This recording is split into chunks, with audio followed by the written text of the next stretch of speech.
Hey there, I'm Dr. Gerry Crete, and welcome to Be With the Word. This is episode 74, and it's the seventh Sunday of Easter, but it also happens to be the Ascension, the Feast of the Ascension. So we've kind of got two sets of readings, and I imagine they're going to be reading the Ascension readings on Sunday. But I went ahead and read both, and I'm going to pick a few things from both because I just think they're super interesting and powerful. I'm starting a new little mini-series on Be With the Word, and I'm calling it From Ascension to Assumption, Getting to Know Yourself. And so I'm going to be looking at different aspects of personality and maybe some popular personality tests and personality approaches. I'm very familiar with Myers-Briggs, the temperaments, but there are a few others out there. There's the Enneagram, there's the colors, there's different kinds of personality tests. And so a few of them I'm going to be very natural with and talk pretty fluidly with. A few others I may have to do a little bit of research. But the whole point of this, and the reason I want to do this, is because I think we need to know ourselves. And we need to get to know. St. Teresa says that self-knowledge is key. Self-knowledge and then humility. And so I really believe that those two things are so important. We have to know ourselves. And what I think is beautiful about the Ascension, of course, just like the Transfiguration, we see Christ's divine nature, right? And then in the Assumption, we see Our Lady is taken into heaven. And so she is given that divine, she's not given a divine nature because she doesn't have the nature of God, but she's given her the fact that she was in his image, created in his image and sanctified fully by him means that she's what we have to look forward to as far as the fullness of her humanity being inspired by God, thoroughly by God in a sense. And so what we really want to do is get to know who we really are. Right? And if we can be fully ourselves and we grow in holiness, and our human nature is perfected, understood and perfected, wow, we can do great things. So that's my take. So today I kind of want to focus a little bit on the topic of introversion versus extroversion. And I have a lot to say on that. But I'm going to mention a few things in the scriptures just so we can make those connections as well. Certainly in the regular reading for this week, not the Ascension reading, but the Seventh Sunday regular reading, there's a lot of talk of, again, God loving us. If we love one another, God remains in us. Very similar to last week. But the qualification here is now not doing the commandments, which is what it said last week, to remain in him. Here it is to love one another. So we really have to love each other to remain in God. And this is interesting because often we think of introverts, so people who are introverted, as being kind of like off to themselves, right? And the reality is introverts, by and large, do value their private and alone time, but most introverts don't actually despise other humans. Right? Even a hermit is making a sacrifice by becoming a hermit, right? Or somebody who's like a Carthusian monk or something is making a sacrifice to be living in such isolation, right? Because our very nature is to be connected with others. And so I want to say this for introverts because I'm actually an introvert, and I think us introverts are sometimes misunderstood and so on. Here's my definition. An introvert is a person who enjoys being with other people but has their energy depleted during their interactions with others. So as a therapist, I love working with people. But if I have 8 hours in a row of working with people, my energy level by the end of that is completely depleted. So I have no more energy left to socialize or to engage with another person. My energy tank is at a bottom. And so I need to go home and just chill out by myself, have prayer time, go on a walk on my own, do something by myself. What's interesting is the opposite is true of extroverts. Extroverts get more energy as they interact with people. So this is where you have the extrovert is able to work all day, go to a party, and then at the end of the party get so much energy, so much excitement, they want to go to the next party. Whereas the introvert didn't even want to go to the party at the beginning because they were tired from work. So we see those energy levels are different. Now I do want to put a little caveat there that everyone has energy levels that go up and down. So even extroverts can get tired of people, and introverts can get energized by people. Okay, so I'm making it sound like the rule is so steadfast. It's like a general rule, or a general tendency, but there are all kinds of exceptions in given situations, right? But and the way I look at it, and I'm coming at this from a very Myers-Briggs kind of a perspective on introversion and extroversion, but also different people are on a pole. So if you could be what I would call an extreme extrovert or an extreme introvert, means you're very far from the center. And the center, there are people who are kind of in the middle or very close to the middle. They might be a little more introverted, but they're in the center. Those people can sometimes act and feel like extroverts more often. And certainly the extremes, like the extreme introvert, almost never gets energized by being around a lot of people. Well, it might happen a little. And if it happens, it's going to be with just one or two people. It's not likely because they got into a big group or a crowd or anything. Okay, so I hope that explains just a little bit. It gives you a little helpful information about introversion and extroversion. Because I've seen this all the time with couples. You have a couple and a husband and wife, let's say they both work. Well, if the husband is an introvert and the wife is a extrovert, and they have a similar type job in separate offices or whatever, so throughout the day the husband is becoming depleted of energy and the wife might be increasing in energy. Oh, and worse yet is if her job has fewer human interactions. Let's make it even worse. Let's say she works from home. So he's been around people all day at the office. She's been kind of at home, maybe working on the computer, this and that, maybe some kids, I don't know, but she's had very little adult interaction, and he's had a lot. They get together, it's like 6 o'clock, they're sitting down. He just wants to hide away. He just wants to be anywhere. He might love her and think she's great, but he has almost no energy for her. And she's looking at him wondering, does he not love me? Does he not want to be around me? Why is he so distant? Why is he seems so apathetic or lack of energy, whatever. And so she's frustrated, and so is he in a way. So if she tries to push him into doing something with her and he's very sluggish, she's like, what's going on? But the trick, I think, for those situations is to just, first of all, recognize this is not personal. This is not personal. It's not like he doesn't love her or whatnot. And what he might need is a little period of time. It might only be 20 to 30 minutes, maybe an hour, but of just alone time, right? And I suggest it not to be doing an activity that's unhealthy. Like maybe it's a healthy activity like going for a walk, sitting and reading, having a holy hour, like doing something that's just quiet and alone and recharging. And then he can re-engage with her and he will seem like a different person. All right. So that's introversion and extroversion. If you have two introverts that live together, they tend to be more peas in a pod. They get it. They give each other their space and time and they come back together and they're good.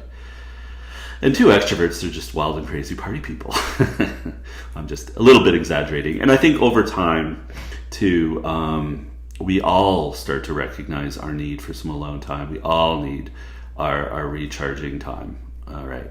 Okay, so that's a little on introversion and extroversion. I want to connect with the Ascension readings a little bit because I mentioned those. And in that one, I thought there were some really powerful things. He says, may God, St. Paul, may God give you a spirit of wisdom and revelation, resulting in knowledge of him. So I think that's really interesting, especially for all of us, really, but a spirit of wisdom and revelation. And I think that this relates to understanding our true selves. So regardless of what personality, whether you're an INFJ or an ESTP, or you're choleric, or you're melancholic, or you're blue or you're yellow, or you're a 9 or you're a 4 on all these different systems. Regardless of that, you have a core self created in his image. And one of the qualities of that core self, I believe, is wisdom, which is a little bit different than just intelligence, right? Intelligence is knowing things. Wisdom has an aspect of discernment, has an aspect of deeper understanding, right, of a situation in order to make a decision that is virtuous and fair and insightful.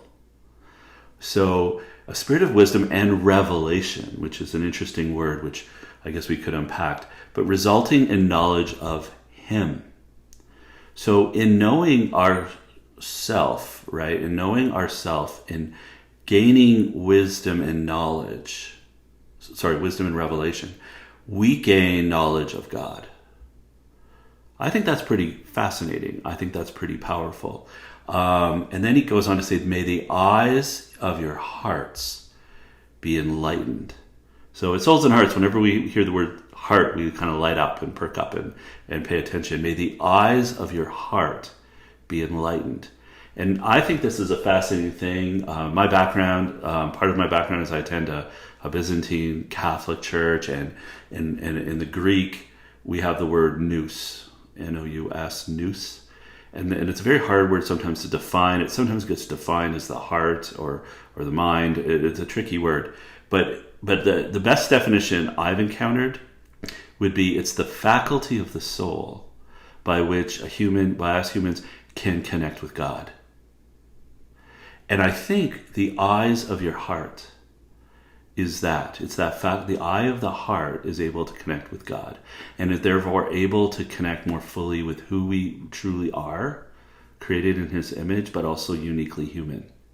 So he says, may it be enlightened, right? And so this happens by unity with God, by love. If we connect it to the other readings, if it's loving, we're loving one another, we're following his commandments, we remain in God, and therefore our hearts will be enlightened. Sounds really great. Then Ephesians says, live in a manner worthy. And he says, this is Paul again. By the way, there's 2 readings, Ephesians 1 and Ephesians 4, and they're listed in the lectionary as or. So if you're in on Sunday, you'll probably hear one or the other, but probably not both. But I'm bringing in both. St. Paul mentions these qualities: humility, gentleness, with patience, bearing with one another through love. Okay, if I ever heard a motto for a good marriage, that would be it. Humility, gentleness, with patience, bearing with one another through love. Motto for marriage. And because look at those qualities, humility. Again, humility is one of those great virtues that is about who we really are. So to be humble is an accurate understanding of our worth. If we lack humility, then we may either be prideful and think we're better than we are, right? Or aspiring to be God or something. Or think we're better than other people. If we lack humility, we may also be where we think we're less than our accurate value, which a lot of people have. A lot of people think they're worthless. Deep down in their hearts, they think they're worthless. I see that all the time with clients. It's heartbreaking. And so having humility isn't thinking you're worthless. Having humility is knowing exactly your worth.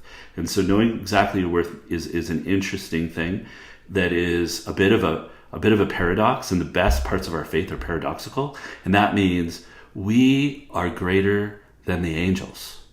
We are created in his image. We are divinely inspired. So there's something uniquely divine and special about us. That's how amazing we are as his creation.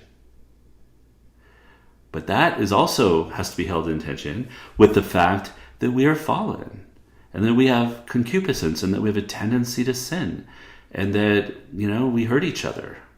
So that's a interesting paradox where we can be both at the same time. And so what we're wanting to do is Christ is showing us the way to break out of the bondage of that sin, right? Of that concupiscence, in order to be freed from it. But as human beings, until we're fully glorified, until we are fully taken into his presence, we're going to be struggling with that all the time, right? So we can't pretend we're perfect when we're not, and we can't ignore the fact that we have a sinful nature. It's just part of who we are. But we can't let that be so the full picture and ignore our true nature. All right. I thought it was interesting that we have also in Mark 16 the signs, things like drive out demons, speak new languages, pick up servants, not be harmed by poison, drink, heal the sick. So those are interesting, because if those are evidence for being a Christian, then I don't hit all of those. But then again, there's probably been a lot of ink spilled on those, because I think there are some Christians that handle snakes and see that as part of what they're supposed to do. But I think there's deeper metaphorical meaning behind those things, right? So if I was going to venture a little guess for just myself, I'm only going to speak for myself here. I think driving out demons, sure, can be something a true exorcist does. But I think in a very metaphorical way, we have lots of demons that are like those negative thoughts that we say about ourselves, like I'm worthless, right? That which is a sin against humility. I'm worthless. Or I'm better than everyone would be the opposite sin. In either one of those demons, even if I helped you today to identify that so-called demon and expel it, then I helped drive out a demon today. And then pick up serpents might refer to difficult people, right? People who will bite you, people who are challenging, and there's a lot of them. And sometimes picking up serpents means loving, encountering, reaching, holding people that are difficult. And healing the sick. I mean, that happens in lots of different ways. I hope that as a clinician that I'm helping to heal mental illness, among other things. So, there's a lot of ways in which we can express who we are, not just our human nature, but also that divine aspect of ourselves that is created in his image. All right, guys, men and women, thank you for listening. I got a few people reaching out to me asking about Catholic Journeyman. So anyone that does, I'll add you to that list. I'll be sending out invites, I believe at the end of May, early June. So be on the lookout for that if you're interested. It's an online community. We're trying to create a brotherhood of Catholic men to support us in different areas. The areas that I've kind of identified are relationship, prayer, meditation, overcoming anxiety, depression, what else? Handling, media, our world, career, stuff like that. So we're really trying to hit on different aspects of what it means to be a man, and how as a Catholic group we could support each other. And there'll be some like web meetings and different ways to interact as well as in the community itself. So I'm hoping you might be, if you're interested, find out more. And I'll be sending out more information soon. But also, Dr. Peter's Resilient Catholic group is also opening up. So again, I believe it right at the beginning of June, which is a group for men and women, and it's focused on resilience. And if you've been listening to Dr. Peter, you've probably heard about it. But again, powerful stuff. So Souls and Hearts, we are trying to provide all kinds of options for you to grow in your faith and grow in your human formation, because grace builds on nature, as St. Thomas says. All right, we'll see you next time. And until then, be still, believe, and be loved. Take good care.